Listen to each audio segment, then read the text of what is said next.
नाज़रीन सॼी सिंधिया मोरो में भी मुहर्रमुल हराम ईंदे ई अलम पाक सिंगारण जे कम में तेज़ी अची वई आहे। उन ई हवाले सां रिपोर्ट करे रहियो आहे अयाज़ सोलंकी।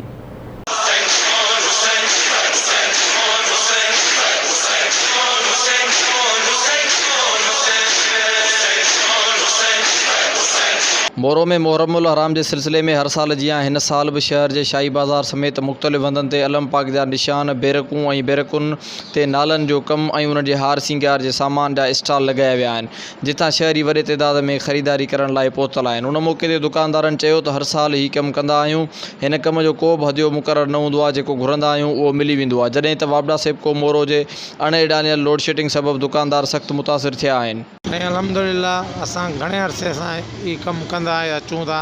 ये सिंगार विंगार जो असांजो तमामु वक़्त सां ही कमु आहे। अल्हम्दुलिल्लाह असां बेरकनि जो निशान सिंगार जे हिसाब सां बाज़ार सां बारियात ॾींदा आहियूं। अल्हम्दुलिल्लाह असांजो रेट पूरे शहर में मुनासिब हूंदो आहे।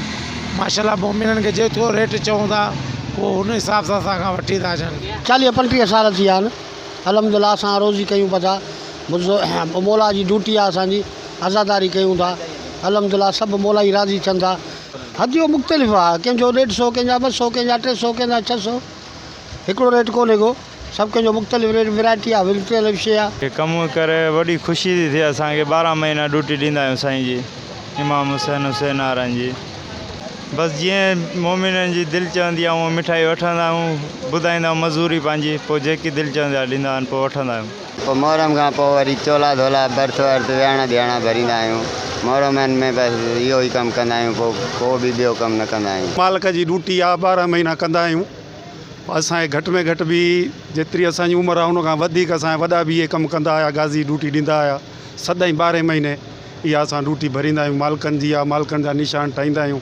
ये माह मुहर्रम तो हर साल आएगा, ज़ैनब तेरी कैदों का अरमान न जाएगा।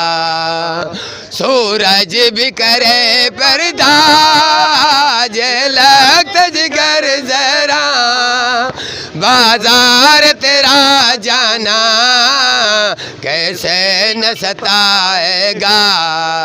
हर साल जियां हिन साल भी मोरो में अलम पाक के सिंगार और बेरकुन जो कम वॾे अक़ीदत ऐं एहतराम सां कयो पियो वञे। कैमरामैन जुमन सोलंकी सां गॾु मोरा अयाज़ सोलंकी, आवाज़ TV न्यूज़ मोरो।